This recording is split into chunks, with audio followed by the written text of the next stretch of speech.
Apa yang diajarkan oleh orang tua pasti itu membentuk kita menjadi diri kita yang sekarang.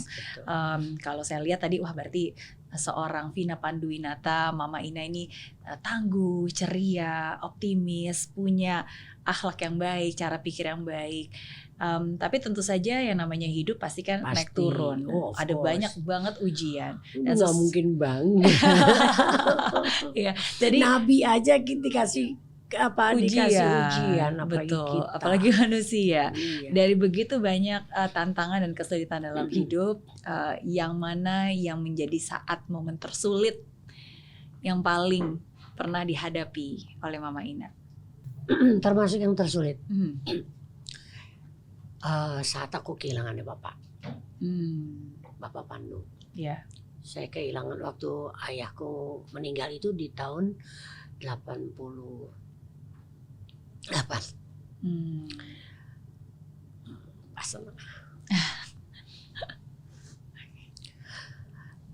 Tahun 88 ayah saya meninggal. Dan ternyata itu pengaruhnya besar banget buat aku. Kamu bisa bayangin? Seorang Vina Panduwinata bisa lupa lagu Burung Camar, katanya nggak mungkin banget. Iya kan? Sesuatu yang udah dinyanyikan terus-menerus berkali-kali. Udah hafal luar kepala harusnya. Waktu itu nyanyi, kalau nggak salah berapa hari setelah meninggal ayah, Bapak Pandu. Kalau nggak salah itu 2 apa 3 hari. Tapi kan yang namanya kita kan yang namanya udah namanya kontrak nggak mungkin kita ini ya. Jadi aku datang ke sana dan aku ternyata manusia biasa yang bisa blank. Aku blank. Sampai Tante Titi Puspa datangin aku, dia bilang, maafin ya anakku, katanya, karena Vina itu baru kehilangan ayahnya. Jadi udah Vina saya aku ke belakang panggung dulu, jadi itu diisi dulu sama Tante Titi Puspa sampai aku siap untuk nyanyi lagi. Jadi itu salah satu yang bisa dikatakan terberat, karena aku ada rasa rasa bersalah segala macam. Sampai saat ayah saya meninggal tuh, aku nggak menginikan janji aku bahwa aku mau menikah gitu. Sampai beliau meninggal. Jadi aku bisa bayangin kayak rasa aku punya utang, kayak punya dosa gitu. Ayah saya tuh nggak pernah nanya sama anak-anaknya kapan kamu nikah, cuman aku satu-satu yang ditanya. Jadi buat aku mungkin beliau tahu mau meninggalin gitu kan, jadi nanya. Nah itu yang paling berat buat aku. Itu saat yang paling berat buat aku, paling berat sih. Karena waktu ibu saya meninggal 25 Mei kemarin, mungkin karena aku udah punya pengalaman, ya kan ayah, penguburan pagi, siang, malamnya saya nyanyi. Aku mencari jalan keluar, gimana sih caranya supaya aku bisa nyanyi, jangan sampai kejadian kayak waktu Bapak Pandu. Jadi aku nyanyi saat itu buat Mami, yang aku bayangkan Mami senyum. Oh Mami lagi senyum, Mam, this one's for you gitu. Aku lakukan ini untuk Mami. Aku kasih lihat sama Mami bahwa Mami lihat bahwa anaknya kuat gitu. Mami udah bahagia di sana loh. I'm happy kan Mami udah bahagia di sana. Itu jalan satu jalan yang aku ambil. Karena aku nggak mau kejadian lagi kayak waktu ayah saya. Jadi mungkin saat itu aku nggak tahu mesti ngapain gitu ya. Jadi bukan berarti kehilangan ibu aku juga nggak berat, bukan. Tapi aku udah tahu caranya bagaimana menghandle rasa yang menekan aku gitu. Tapi kalau ditanya yang paling berat yang aku rasa ya itu waktu aku kehilangan ayahku itu meninggal ya karena Mama Vina merasa ada yang belum terselesaikan pada saat itu. Ada yang belum terselesaikan. Kemudian ya banyak lah gitu. Aku karena buat aku beliau adalah motivator aku, selalu memberikan inspirasi. Kayak beliau lah yang menyampaikan sama aku tuh waktu itu, bilang, Vina, kamu itu kalau ngadepin wartawan jangan kamu anggap musuh. Wartawan itu teman kamu. Dan itu nempel banget. Jadi aku makanya sama wartawan itu ya, misalnya kayak pertanyaannya, kapan sih kamu mau nikah, Vina? Aku jawabnya, kenapa kamu mau nikahin aku? Oke. Ya, kamu mau nikahin aku. Kalau kamu mau nikahin aku, ayo deh datang ke bapak aku, seperti kayak gitulah. Di bawah santai aja, bukan konfrontasional. Jadi nggak marah, nggak apa gitu. Jadi, dan itu ajaran dari ayah aku. Jadi banyak sekali pelajaran-pelajaran yang ayah aku berikan dan aku nempel sampai sekarang. Jadi kalau kamu nanya yang terberat, ya itu yang terberat.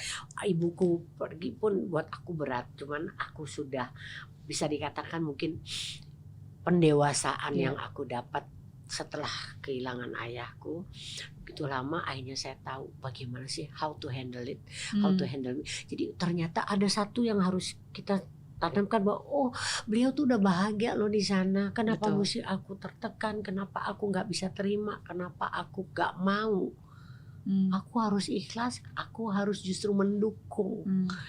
Tuhan memberikan kebahagiaan orang tua kita tuh, kita harus mendukung itu gitu. Jadi kalau nangis ya biar aja, air mata itu cuman mau membasuh ya, tapi jangan sampai kita berat, jangan sampai kita nggak ikhlas. Jadi itu alhamdulillah aku udah dapat jalan keluarnya gitu, bagaimana mengendalinya. And thank you for sharing your story.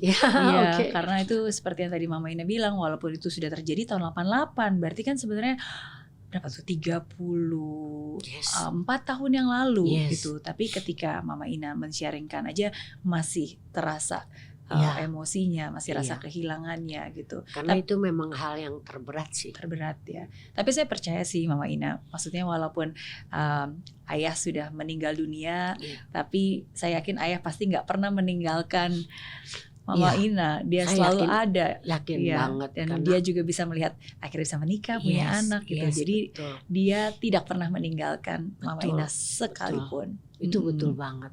Memang orang-orang yang cinta sama kita nggak pernah kok. Pasti kita rasakan itu kok. Saat-saat ada satu saat-saat dimana kita mungkin lagi pusing, lagi stres, itu kita berasa tuh kayaknya orang yang sayang sama kita tuh ada di dekat kita. Itu kita rasain. Pernah gak sih ngalamin sesuatu yang spiritual, hal spiritual apa yang sepertinya kayak mukjizat, hal yang kayak wah ini gak mungkin terjadi tapi ternyata terjadi, yang pernah dialamin oleh Mama Ina? Kalau buat Mama Ina sebuah mukjizat itu memang Tuhan, itu milik Tuhan ya. Kita manusia hanya punya kata mau atau tidak mau. Kata bisa atau tidak bisa itu cuma milik Tuhan. Jadi kita tinggal milih, kita mau melakukan itu apa enggak. Dan mukjizat itu aku rasakan dari zaman dulu sampai sekarang. Itu saat kalau kita lagi sulit, kalau kita saat lagi sulit, Tuhan pasti kasih jalan. Kan itu mukjizat ya. Mukjizat yang Tuhan kasih sama kita gitu. Tapi itu semuanya juga terjadi jikalau kita percaya bahwa mukjizat itu ada. Kita kan menjalani kehidupan kita ini. Menjalani kehidupan kita ini banyak sekali turun naiknya gitu kan. Ada saat banyak ya kayak gini. Kita kalau lagi kesulitan ini itu. Tapi selalu dikasih jawaban. Contoh kan ini ke dalam hidupnya kita misalnya gini, banyak banget nih bayaran-bayaran ya yang harus kita lakukan karena itu kewajiban kita. Betul, tagihan-tagihan, kewajiban kita karena kita sudah melakukan sesuatu ya kita harus kita wajib bertanggungjawabkan. Gitu.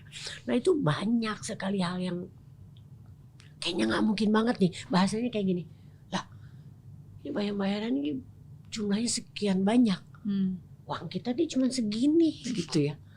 Dari mana ya gitu. Tapi kalau kita selalu percaya bahwa Tuhan selalu memberikan sesuatu yang terbaik untuk kita, yang penting kita berusaha ikhtiar gitu kan.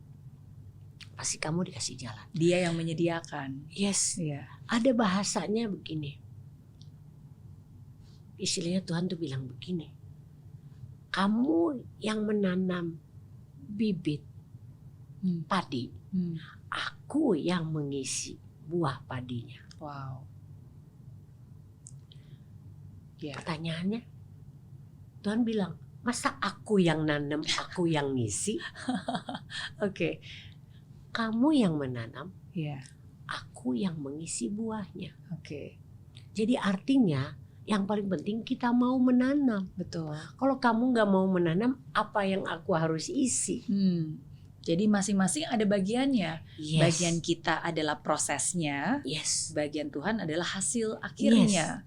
Gitu. Dan Tuhan tahu buah yang mana yang perlu dan kapan. Betul. Makanya ada bahasanya waktunya. Ya. Nya itu N-nya, NYA-nya tuh gede.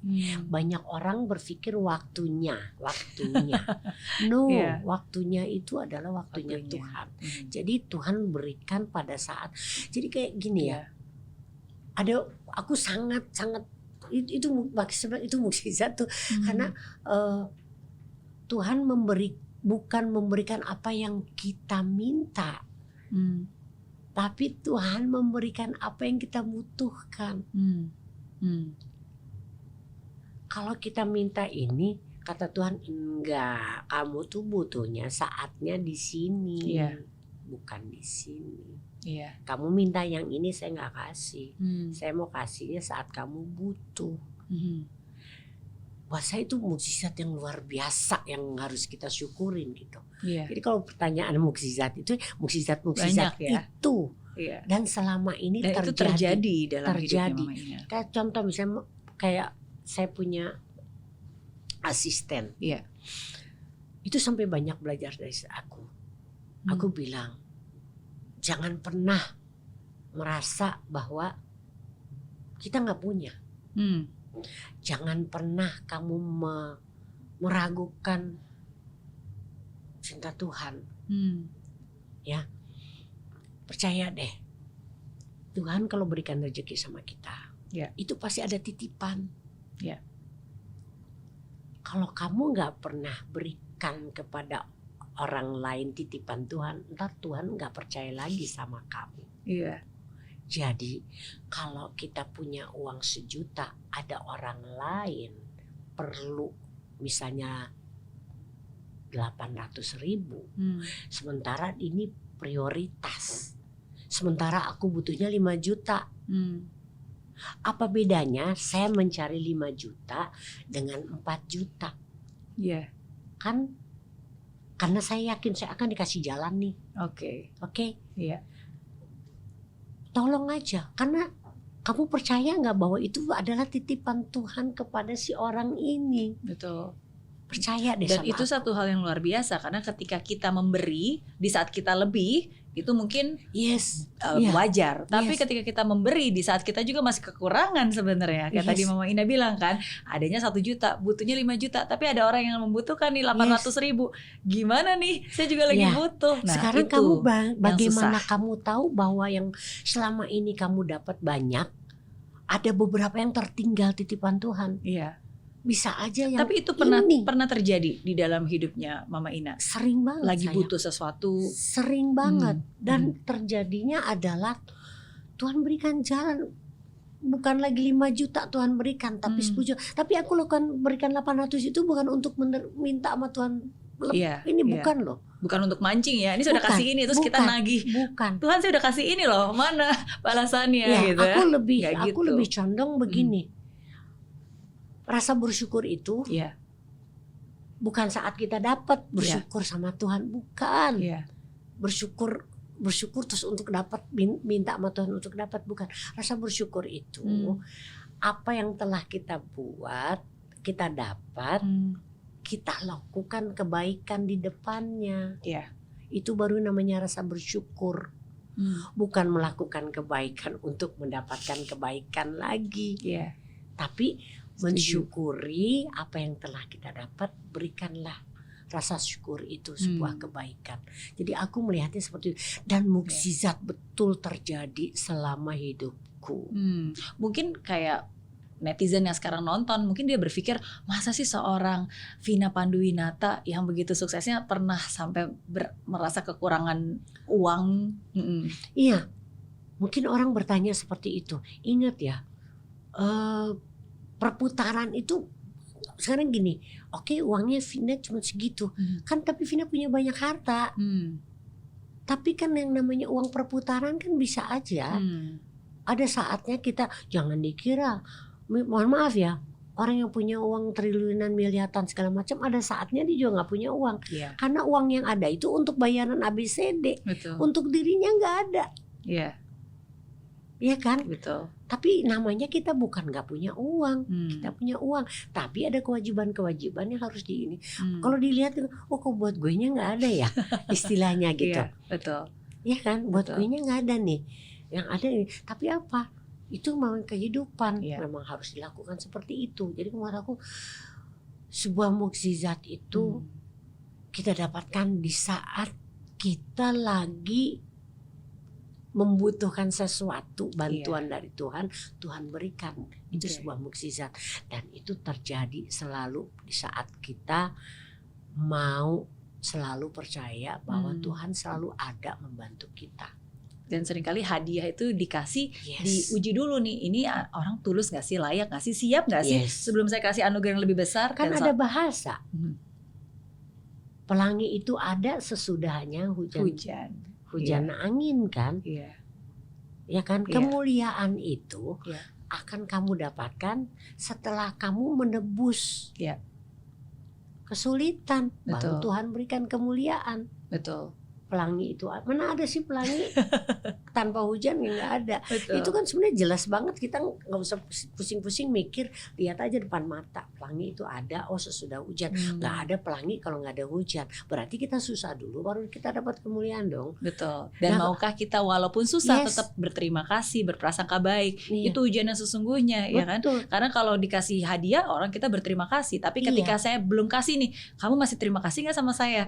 Cinta kamu karena benar-benar karena saya, atau cinta kamu karena saya kasih kamu begitu banyak hal dalam hidup kamu.